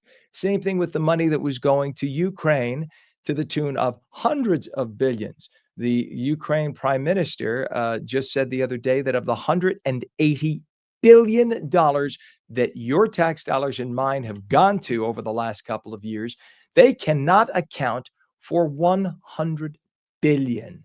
So where did that money go? Republicans over the last several years have been asking over and over again whether we could get an accounting for that money. And of course, we were told, shut up and mind your business. We don't need to account to you. This money needs to go to our friends in Ukraine. And now that money seems to have gone into a darkened pit, and we'll never find out where 100 billion US taxpayer dollars went when it should have been going to help the people who are suffering the most in Ukraine. Last night, again, we had the big gubernatorial primary debate. It was held in Lawrenceville at Rider University, and there were 4 Republican candidates vying in that primary race. One of them, a fellow broadcaster, Bill Spadea, who has been a big voice in New Jersey for many years. You know him on Jersey 101.5. He is now running for that big seat, and he joins us live this morning. Good morning to you, Bill. Did you get any Ken. rest after last night? I did. Boy, what an exciting night. A lot of fireworks last night. But I have to tell you, Ken, had a lot of fun. Had a lot of fun getting our message across. And I don't know that I expected all the fireworks, but I think it turned out great. Well, I think so too. I watched beginning to end. It's funny because I had you guys on and or us guys, because we aired it, and I had on President Trump simultaneously. President Trump, and you could appreciate this. President Trump is sitting with Netanyahu, and just casually rolls out. Oh, and by the way, we're taking over Gaza. We're gonna raise it, and Right. we're gonna move everybody out. Like Right. it was I just know. like, oh, by the way, I went for a bagel. Unbelievable. I got to hit you up on that. What did you think about that announcement? Well, I mean, Ken, Donald Trump is doing such a great job. I mean, when's the last time you had a guy campaign on something, then deliver it in the inaugural address, and then just go off and get it done? I mean, we are 2 weeks into the administration. I don't think that the Democrats, I don't know how far you have to go back to find a Democrat that got this much done, or a Republican for that matter, in the first couple of weeks. The American people wanted this. You know, somebody said last night that they were surprised at all the fireworks and the attacks. And I said, look, this is a debate. You're supposed to battle it out so we get the best candidate to go against the Democrats at the end of the day. I mean, that's really what it's about. This is more than just a sparring match. This is so that the people of New Jersey, and we saw this with President Trump, the people of America, they want to know they're getting the best leader possible because, you know, Ken, the issues are really serious. And when it comes to our money and Gaza, Ukraine, et cetera, you're talking about life and death. When it comes to New Jersey being a border state, you're talking about life and death. You're talking about the very future of our communities, our kids. And, you know, it's funny, Ken, last night, I was the only candidate, 4 guys running for governor. I was the only candidate to bring up the need to lower property taxes. That actually shocked me a lot more than all the banter back and forth. Yeah, and I think it's because we've become so numb to it, Bill. Over decades, New Yeah. Jersey has just, it's like we just take it. I have to be careful of the language I was just about to use. Off air, I speak one way, on air, a different way, certainly. I have learned that myself over the last 12 years. Yep. Well, if you read any of the New York Post articles about me at Channel 7, you'll know what I'm talking about. But the amazing thing is you have, like, I live part-time in Florida. You go down to Florida, there's no state income tax, and they're Right. nowhere near the fees and expenses that we have here. Yet you have a big police department. You have all the same services we have here. The school system is really stepped up. You have beautiful new highways. How are they able to do it? And how does New Jersey have to charge confiscatory tax rates? I mean, think about it, right? You mentioned it earlier in the broadcast, talking about Elon Musk and Doge. We're going to bring New Jersey Doge. I mean, that's what has to happen. Our government doesn't function for the people. That's the problem. And people are frustrated. So what do? They don't vote. You know, Milton Friedman said it. What do people do? They vote with their feet. And right now we're losing $3.5 billion of adjusted gross income walking out the door. Small businesses shuttering and walking out the door. You said you live part-time in Florida. You are an example of so many friends that my wife Jody and I have in Princeton that they've got the money and they said, well, look, I'm not going to pay this extortion from New Jersey. I don't have kids in schools and the roads are barely fixed. I mean, we have one of the worst track records with transportation infrastructure of any state. It's embarrassing. Someone's got to get in and fix it. That's why I'm running. I'll tell you though, Ken, it was hard to leave. I love New Jersey 101.5. I love the work that I did, over the last 10 years. I mean, I love being a broadcaster, But I have to say, of all the candidates running, maybe you got to go back again 40, 50 years. I'm the only one that has actually been listening for 10 years. I mean, there's no filter. I get the truck drivers, the nurses, the cops, the teachers, the moms, the dads. I hear the frustrations. I hear the anger, and people are crying out for help, and I'm coming in to help. Well, Bill, look, I'm with you. Over the years, people say in politics, "Oh, my constituents say, my constituents say." Where do you see these constituents? Unless you're out at Bingo. a meet and greet on a Sunday, kissing babies, and usually when they are, many politicians are in a parade. They don't get to talk to the That's right. constituents, and It's just a certainly they show. have they have their assistants answering phones for them, and they never filter. I don't want to say never, but how often do they filter the actual constituents' messages to them? And you do on a daily basis for Yeah. years. You take phone call after phone call and hear people tell you what the problems are. So there And is not always something very good friendly, to be Ken. said. Every No, once, we had a joke around the studio. My former producer Kristen, who did such a great job for me over the years, just an incredible person, great family. But we would joke. She's like, "Hey, this one's really mad," and we're like, "All right, bump them right to the top." And I would find that even people that started out super angry, disagreeing, if you listen to people, you will find common ground. And I think we need more politicians doing that. now, one of the complaints that one of your opponents, and I'm assuming it's the opponent who was right next to you, I'm guessing, one of your Probably. opponents, yeah, is trying to say that you position yourself with President Trump, but yet you've been on record in the past as saying we need to have a pathway to citizenship for illegal aliens or illegal migrants, if you want to be politic, if you will. Um, do you still have that stance? How do you feel about that? Because there are so Well, many people, 67% say, "Hey, you're here illegally, get lost, go." so you know what's funny? What's funny, Ken? As you said, I've been on the air 10 years, 4 hours a day. The lobbyist buddies of Jack Ciattarelli found 17 seconds out of my 10-year run. The best they could find is this out of context comment.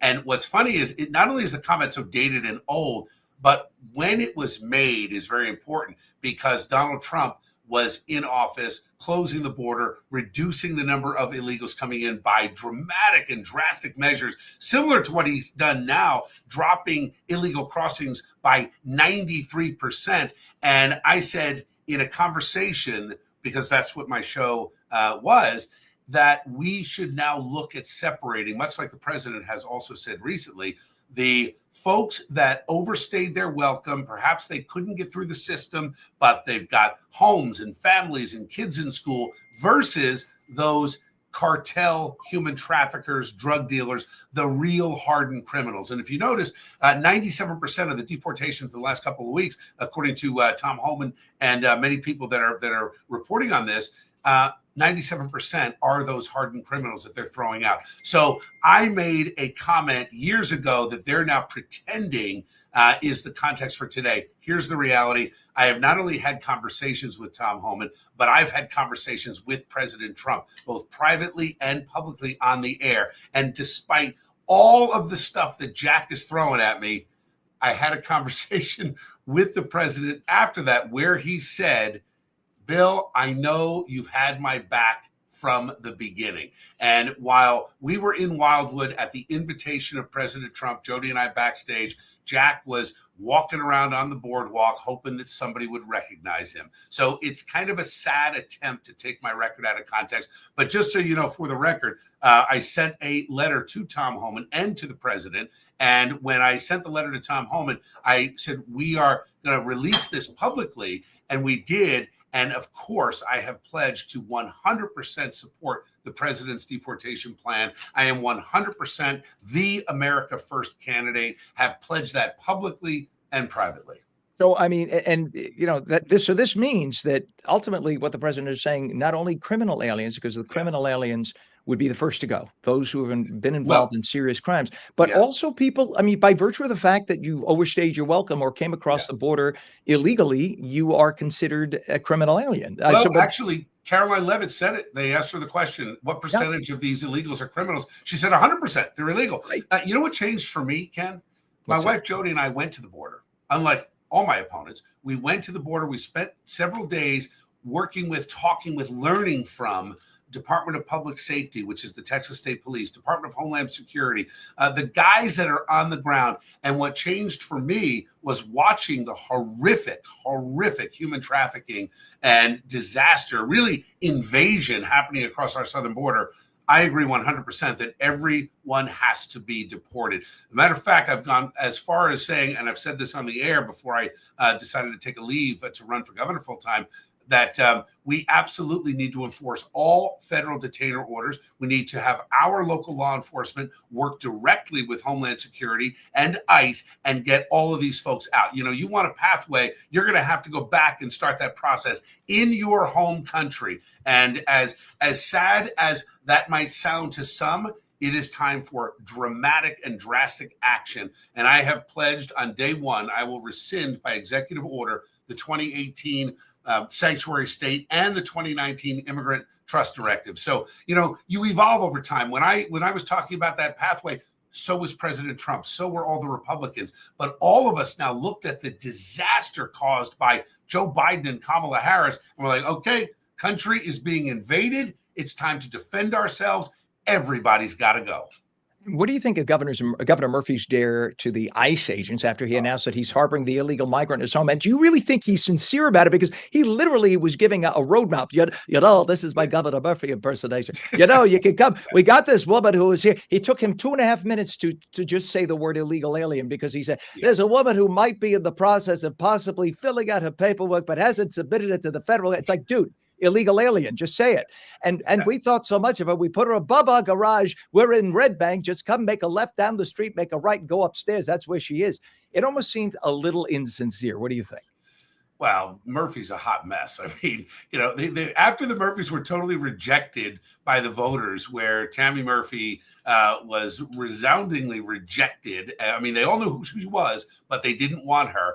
And the other thing, too, is Murphy only got a second term because Jack was such a bad candidate. He was so weak and cowardly and wouldn't stand up for firefighters, nurses, cops, teachers. I mean, this is a guy, even doubled down on it last night at the debate. He has no issue that he supported the testing for teachers, the forced jab, the firings. He you know, had no issue with that. So when I take it to look at what Murphy's doing, we have Murphy for 4 years because Jack was such a horrible candidate. But that said, that's what happens when you run somebody that has no convictions, no principles, and is effectively an empty suit career politician. That said, specifically, what Murphy is doing, whether he actually has an illegal person living above his garage or not, very scary that the governor of New Jersey is willing to pit state police who protect him against federal law enforcement. That is something that he should be impeached for what he said. He should resign in disgrace. It is unconscionable that the governor, who is in charge of protecting the peace and protecting law enforcement, and especially those that protect his life every single day, that he would put them in harm's way like that to say, come and get me. Let me see what happens. What, he's going to be standing out there? No, it's going to be a line of state troopers. So absolutely outrageous. I believe that it is very possible that Tom Homan, and I hope look, Tom's a great guy and I know him and he's a man of his word. And he said they're going to look into it. So I would like to see Governor Murphy charged for what he's doing. And it could very well happen. You know, Tom Homan does not mess around. I think Murphy should take a look at the last 2 weeks and see that all Tom Homan is doing is just ramping things up. He's not slowing things down. He's certainly a man of his word. And I remember when he was interviewed by CNN, they asked him, well, no, you said on day one you're going to start the deportations. When are you actually going to start the deportations? And he leaned back and he looked her dead in the eye and he said, on day one. And guess what? He did. You know, don't mess with these people. They've had time to think about it, and they are not playing games. I think that the mainstream, the legacy media, I put in air quotes, has had 4 years of this complacency, a dead president walking around dead, everything being run by a ghost crew in the background, and not really knowing who's in charge, and nothing getting done except destruction of our country. And they're not used to somebody coming in and taking charge. Just like yesterday, the Democrats in Congress screaming outside, you know, in Washington about everything happening there. Well, guess what, dudes? You had 4 years. You destroyed the country. Now move aside and let us try to fix it instead of screaming about it. It's unbelievable. I'm with you. I'm with you. They were an embarrassment yesterday, and think about what the Democrats in Congress are defending. I mean, they're defending hundreds of billions of dollars in foreign aid that goes to perpetuate wars. It's they were complicit in what happened in Ukraine, complicit in what happened in Gaza, and they know it. They've now been called out on it. But the American people are awake now. And if you look, Ken, a lot of people say, wow, New Jersey is still blue. And I point to two things. Number one, that's a registration issue. But there are many Democrats. My show was evenly split. Democrats, Republicans, independents, and more than half women, which is telling. I mean, for a radio talk show, you don't get that. Usually it's 80% men, 20% women. But when you look at New Jersey and Donald Trump coming within 5, and change points of winning this state, you look at the voter registration. I mean, I could see it from just the organizations that we started. Common Sense Club, 152,000 members. Elect Common Sense. We raised $1 million in 10 months. $11.14 was our average donation. So I can tell you, just by looking at this and being on the ground, in the field, in the neighborhoods, in the community, and listening every day, people are angry. They're fed up. They're ready for something to change. They don't want more of the same. It's why they elected Donald Trump, and it's why I believe I'm going to be the Republican nominee and the 57th governor of the state of New Jersey. Bill Spadea, candidate in the primary race for the GOP to run for governor in the state of New Jersey. And we should make a point here of mentioning we had invited every one of the GOP candidates for the primary on. 3 of the 4 said yes, you being one of them. Jack Ciattarelli declined. So we just want to make it clear that we still offer him a place here, but Jack Ciattarelli is the only candidate from last night who decided not to join us here on New Jersey Morning. So I just want to make that clear. But the invitation stands. He's welcome to come as well. So, but thank you. I love the chuckle from Bill. Bill, thank you very much. Right there, right, Ken? Listen, thank you so much for being on this morning. I know you must be exhausted, although it doesn't show. So thank you for being here. Thanks, Ken. And have a great day. Best of luck. We're energized. Best You to bet. You got it. You as well. All right. It is 8:30 right now, and we're going to take a quick break. But when we come back, we are going to talk with yet another candidate, a New Jersey GOP gubernatorial candidate, Senator Bramnick is going to join us in just a couple of minutes. You're watching On New Jersey Mornings. It is 28 degrees at 8:30. Don't go away.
28 degrees, 8:32. Welcome back to On New Jersey Mornings. I'm Ken Rosato. Big news night last night on New Jersey. Joined the New Jersey Globe and Rider University to host the New Jersey gubernatorial Republican primary debate. Lots of fireworks. And we have 3 of the 4 candidates on this morning. We just spoke with candidate Bill Spadea. Coming up in just a few moments, we will have candidate Ed the Trucker Door, former senator as well. And right now, meteorologist Mike Favetta with your Garden State forecast. Good morning, Mike. Good morning to you, Ken. Good morning, everyone. Looking for a few flurries falling later this morning here in southern New Jersey, and then all snow and ice this time tomorrow morning as that winter weather gets going. Right now, live radar looking down toward southern New Jersey, seeing a little bit of that light snow falling south of the Atlantic City Expressway, really impacting places along say the Parkway south of Atlantic City, right there over toward Ventnor City and down by Ocean City and Somers Point. As you look into this afternoon, though, it's not going to linger for very long. So a few light flurries, and then we're back to clouds for most of the day and most of the state. It's our next weather system that moves in from the west later tonight, giving us our round of snow and ice for tomorrow morning. So when that gets going overnight tonight, lasting through tomorrow morning's commute, it'll be timed pretty coincidentally with the morning rush on Thursday, allowing for that snow and ice to be falling during 6, 7, 8 a.m. 34 degrees and cloudy in Point Pleasant today, only warms to 34 in New Brunswick and 34 in Princeton. So the cold ingredient is in place. Next is the moisture, and that comes in with that little bit of a breeze throughout the overnight, and of course all of that wet weather in southern New Jersey. But frozen precip beginning after midnight, right around 2, 3 in the morning, showing in blue. That is the snow, which then changes to a freezing rain in central New Jersey through 6 a.m. A light accumulation of snow and ice, not only the sleet, but also some freezing rain west of 287, and then it changes back to plain rain in southern New Jersey, wrapping up by noon tomorrow, and then we're clear into tomorrow afternoon and a nice sunny Friday, but cold weather sticks around right through the weekend. Our forecast snowfall totals are anywhere from 1 to 3 inches in the northern section of the state, maybe as much as 4 in the highest elevation, but overall it's going to be a very snowy start for the day on your Thursday, with most of this wrapping up by midday, anywhere south of 195. Nothing more than an icy, crusty coating on the car tops there. Not much of an accumulation. But again, that glaze is also a concern, because that mixing in with the snow will make for an icy go of things west of the Turnpike, especially in the hills and down towards southern New Jersey, where there's just enough of that cold weather to linger. This weekend has another round of snow, yet again, on Saturday evening, which could amount to a few inches, and then Sunday clears nicely, leading to a quiet finish to the weekend. But Ken, there's another round of snow coming in Monday and Tuesday and again on Thursday, so it's every few days we keep our eyes peeled to our next weather event. I know you're in cahoots with Puxatawny Phil, and this sure. was all plotted. It's all to keep you meteorologically on top. It just takes a carrot. You got to lure him with a carrot, and he does what you want. Well, now that we know. All right. Thank you very much, meteorologist Mike Favetta. We appreciate you, my friend. 28 degrees at 8:35. The gloves came off in Lawrenceville last night. The 4 Republican primary candidates for New Jersey governor took the stage at Rider University in a debate sponsored by the New Jersey Globe and us here at On New Jersey. Former New Jersey State Senator Ed the Trucker Durr joins us live this morning. Good morning, Mr. Durr. Thank you so much for joining us so bright and early after a late night. And it was quite a debate last night. How you feeling? What do you think makes you stand out from your fellow candidates? I'm feeling good, and I'm feeling a little sad. Why is that? I believe that we did the voters a disservice last night. We did too much arguing. We didn't talk about the real issues about making New Jersey affordable. We should have focused more on the issues instead of, there was too much going back and forth of arguing, and I freely admit I got sucked up into it along with the other guys, and I think we did a disservice to the voters. At the same time, if I could jump in though and say, you know what it does show? It shows all of you had a spirit and a feistiness. I think, we didn't know, and me just as a viewer here, and I just watched from home like everyone else. I think every one of you stood out and kind of said, hey, I could take on any Democrat coming my way. I mean, you already proved it. Nobody, and really nobody outside of probably you and your family, when you ran against Sweeney, said, Oh no, you had even a my shot. family didn't believe I could win. Oh. And you kicked his butt. I mean, literally, it became. I was at Channel 7 at the time. I remember we all read the stories like, who is this guy? He's a truck driver, and he just beat. I mean, it was not. It was national news. You proved that. Actually, it kind of made world news because I had people reaching out to me from across the globe. No, that was huge. You unseated. It was huge, and we can win, and I know I can beat whoever the Democrats end up putting up. I just wish we would have done a better job last night of outlining, because I believe that probably all 4 of us last night have a very similar view on New Jersey has to turn the corner. I just think we were, at a different road of how it is accomplished, and I believe that I'm the guy who will actually do it. A lot of guys say what they're going to do. I believe, you can trust that I will actually do what needs to be done. And I mean, you're known as Ed the Trucker because you drove a truck. How did that Not, career not. I still drive a truck. still drive? There you go. How does that career help you when it comes to public office, do you think? Well, I think I relate to everybody. Not not everybody is a millionaire or a high price lawyer. So this where they relate to me a little more. I'm the guy who's working check to check.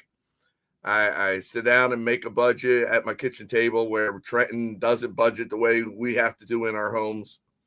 So I think more people relate to me because I'm just a regular guy. And what do you think? You just touched on some of them. What do you think are the key issues plaguing New Jersey at the moment? Well, the bottom line is it's affordability. If you cannot pay your bills, if you cannot buy groceries, if you can't pay rent, if you cannot buy gas or pay for your electric, you can't survive. It does. All the other stuff is a lot of noise. You have to be able to afford. And the only way to be able to afford to live in this state is to reduce the cost. And the only way to reduce the cost is to get it shared by others. So we need to have more businesses come back into the state. Governor Murphy caused an outward migration of over a third of our small businesses. We have millionaires leaving this state who can afford to leave this state.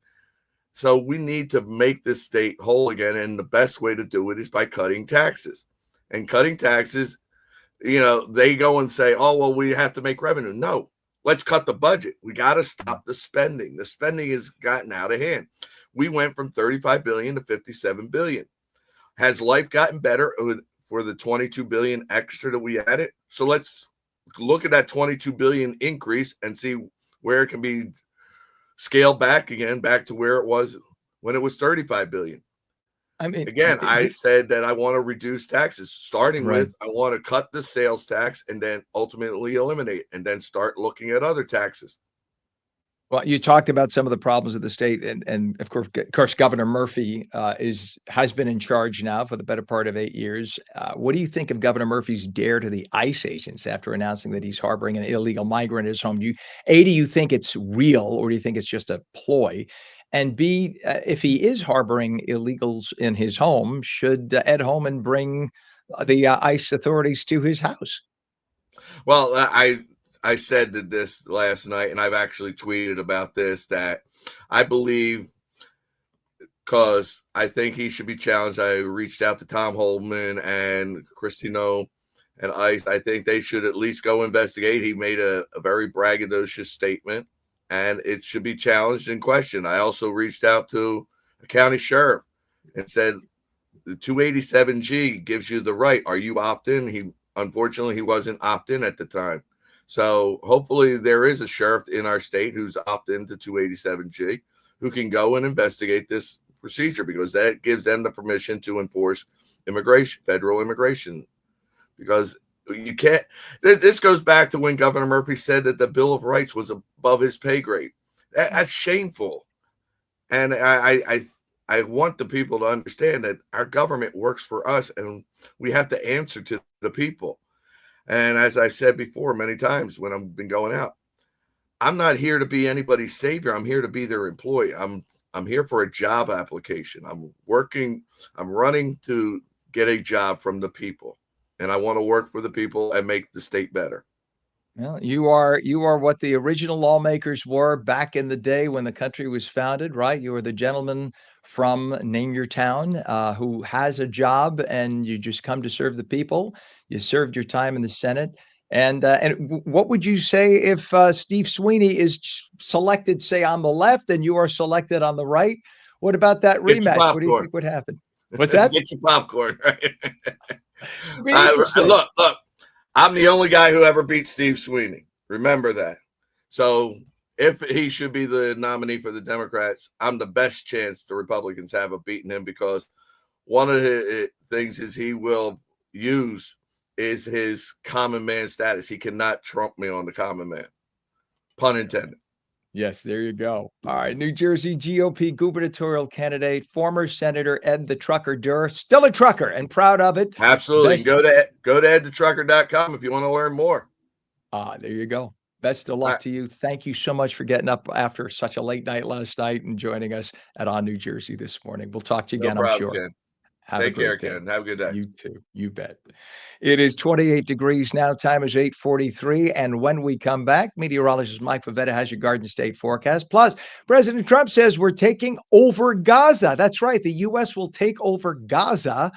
Wow, that's a big deal. And we have a little contest here at On New Jersey we want to tell you about. If you're a football fan, listen up. We've got an amazing giveaway for you, giving away 2 tickets to Verizon Fan Fest at MetLife Stadium on Super Bowl Sunday. That's this Sunday, February 9th.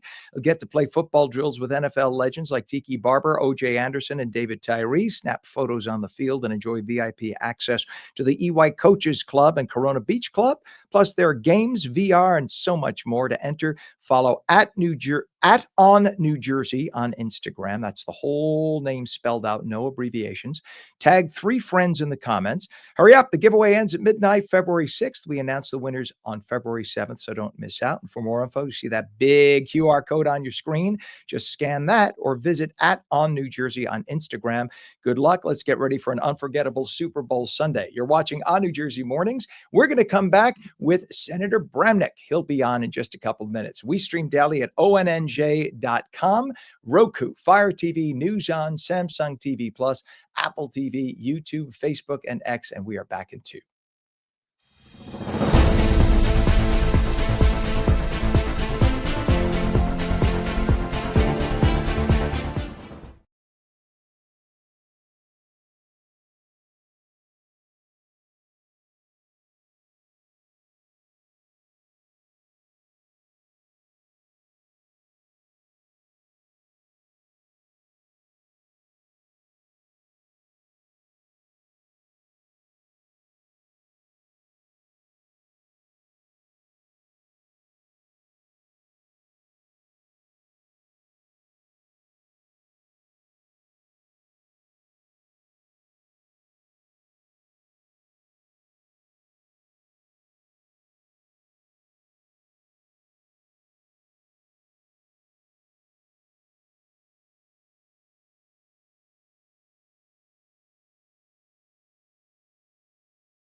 28 degrees at 8:45. Welcome back to On New Jersey Mornings. I'm Ken Rosato. Meteorologist Mike Pavetta has your Garden State forecast. Less windy, but a little cooler this morning, Mike. Little chilly this morning, setting the stage for some snow, Ken, this time tomorrow. Some ice mixed in there too. So a rough go of things on the roads early Thursday morning. Today, a day to prepare, especially mentally, because it's going to be a rough go with the slippery start ahead for tomorrow morning, and then another round of snow, not just for Saturday, but even early next week. Now, the ice impacts tomorrow will be probably most likely felt in the area shaded in yellow, north and west of 287 there in the hills of Sussex County, Warren County, and down toward Hunterdon County and western sections of Morris County. Today, there's a few flakes flying south of the Atlantic City Expressway. That's the leading edge of tomorrow's snow. It's coming in early for you down in Cape May County and Atlantic County, where for most of the day, you'll just have clouds with some spotty flurries and temperatures holding in the mid-30s. Beyond that, the longer range this weekend shows that next round of snow and ice for Saturday evening into Saturday night. It yet again transitions to a light round of rain, but another few inches on top of that, what falls tomorrow, will make for a pretty rough go of things by Monday, because there's a next round of rain and snow that comes in for Monday and again on Tuesday and again Thursday of next week. So it's one system lined up after the next every few days. Listen, it's rain we could use. The precip chances are very high going into tomorrow and again, of course, this weekend and later next week. But because we've been in such a drought, a rainfall deficit, these rainfall totals are welcomed, or at least with the liquid equivalent of what falls, because we're still in that extreme drought in central and southern New Jersey. We entered winter in a drought, and it only got worse with the lack of considerable precipitation during the month of January. Reservoirs and percent of normal rain, 13% of normal up in Sussex County. Very dry in Newark, 18% of normal, and 21% in Long Branch. So as that dry weather continues, at least from the fall into the winter, we're at about a 1 to 2 inch rainfall deficit this month alone, much higher than that going back even from the start of winter or back through the beginning of fall. We'll look forward to these rounds of precip, snow, and rain that comes in. Tomorrow morning clears out by midday, and then we're quiet through the rest of the work week. Friday, nice and sunny, but it's cold again. That sets the stage for our next round of winter weather, which comes in Saturday evening into Saturday night. That all clears out later on in the weekend, meeting for really no problem by the time we get to Sunday afternoon. Plans, traveling, going to someone's home, maybe to watch the game, shouldn't be an issue.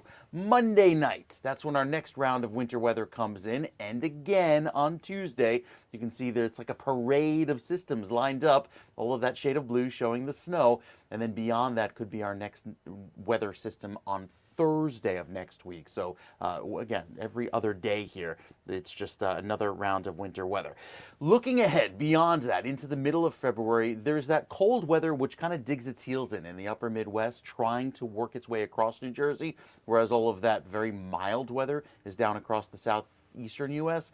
Our rainfall chances, or at least precip chances, a little bit higher going into the middle of the month. So when you look at the 7-day and go, wow, that's a lot of snow and rain. Yes, tomorrow, and then again on Saturday, and then again on Tuesday, and beyond that for Thursday, temperatures hold right around freezing, which is why there'll be some mixing taking place, especially if you find yourself in southern New Jersey. So the shore points for tomorrow, more of a chance of rain. That's why there's no winter weather advisory through coastal Monmouth and Ocean County. And again on Saturday, better chance of seeing more ice and snow there throughout Saturday evening. Quiet and calm on Sunday, and then by Tuesday, Monday night into Tuesday, our next round of winter weather. So it's, you look at the 7-day, Ken, and you go, ugh, yeah, we're not done with winter just yet. I'm going to go hunt down that groundhog. All right. Thank you very much, Mike. Appreciate you, friend. It is You bet. 28 degrees at 8:50 right now. And the gloves came off in Lawrenceville last night. The 4 Republican primary candidates for New Jersey governor took the stage at Rider University in a debate sponsored by the New Jersey Globe and us here at On New Jersey. New Jersey State Senator John Bramnick joins us live this morning. Good morning, Senator Bramnick. Thanks for getting up after a late night last night. We appreciate you for joining us today. Can you hear us? Oh, okay, great. So, how did you feel you did last night? I mean, it was quite the debate. How do you feel you stood out? We're being told now your mic may not be on. Check your mic, Senator. Can we hear the senator? Otherwise, you know what I'll do? We could take. Why don't we take the senator? Talk now, sir. Yeah, we're not hearing you. Are you hearing Pam? No. All right, Senator, let's take you off so we could have you fix that really fast. I'll read a couple of stories and then we come right back to you in a minute. Let's try to get the senator on. We want to get the senator on this morning. So let's move to this. See, we're live and in action. All right. So President Trump says the United States will take over the Gaza Strip, as Israeli Prime Minister Benjamin Netanyahu was sitting right next to him last night listening on. The president called the area a demolition site with virtually every building in Gaza down. The president said people are living under fallen concrete with unexploded bombs all around them. He vows to relocate the inhabitants to neighboring countries, raise the land, clearing it of millions of tons of dangerous debris. And the president wants to develop the land into a world-class oceanfront nation. The mission now is to get regional nations such as Egypt, Jordan, Lebanon, Saudi Arabia, and others to take in the millions of refugees who are currently homeless. The president spoke of them in a very compassionate manner yesterday. He says that he wants the people of Gaza to have a better future, free from interference by terrorist Hamas leaders. The announcement has Democrats warning the president against such a move, citing everything from international jurisdiction issues to U.S. expansionism. Our time now is 8:52, 28 degrees. In a move to shrink the U.S. Environmental Protection Agency to the point of ultimately shutting it down, President Trump is reportedly threatening to terminate up to 1,000 EPA jobs. Former President Biden hired the 1,000 individuals on a provisional basis to work on climate change and other issues And the president wants to shrink or eliminate the agency as part of his plan to shave $2 trillion off the budget deficit, and so plans on removing the thousands in the days ahead. It is 8:53 and 28 degrees. Let's check in right now with Senator Bramnick again. John Bramnick, do we have him? And let's see if the mic is working. Let's check.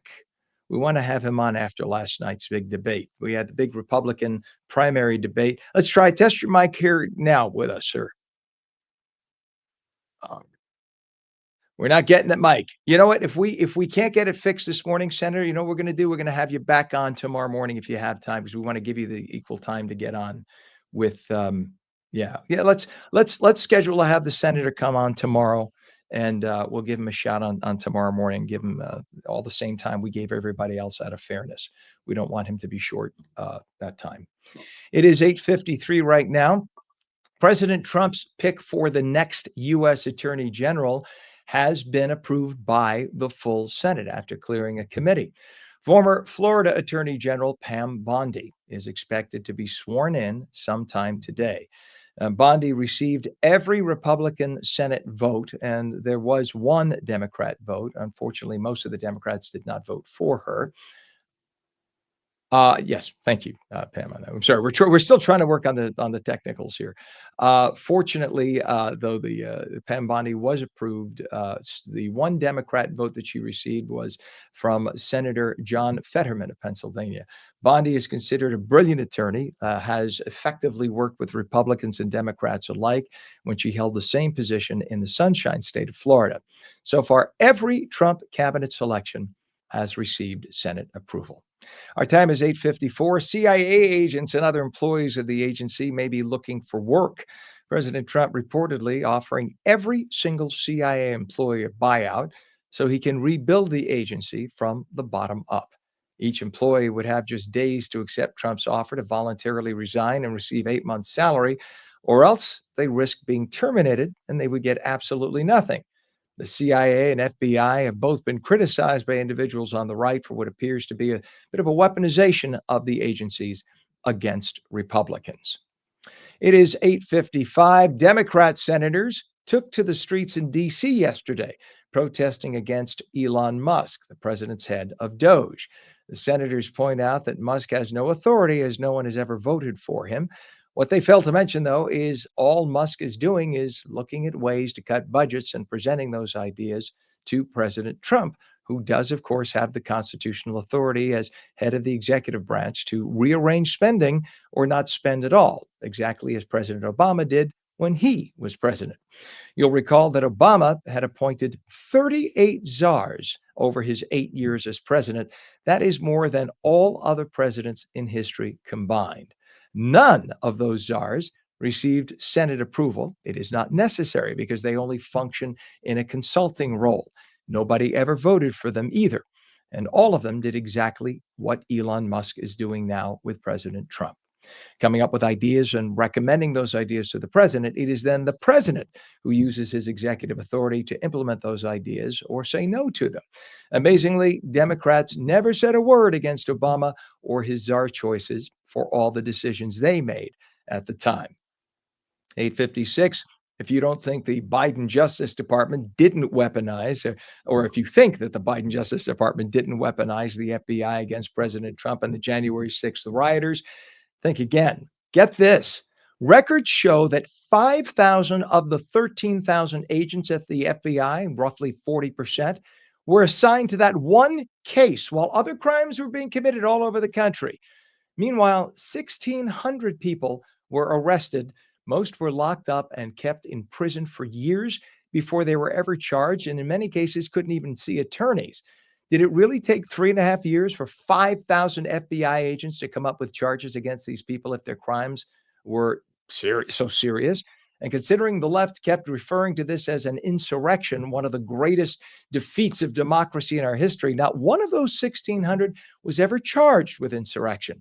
About 1,000 claim that they were forced to plead guilty to various charges, including assaulting police officers, a charge with which many now deny ever doing to prevent having the full weight of the federal government weaponized against them. And this is why the Trump administration has handed out affidavits to over 1,000 FBI agents, demanding to know their involvement in detail regarding the January 6th riots.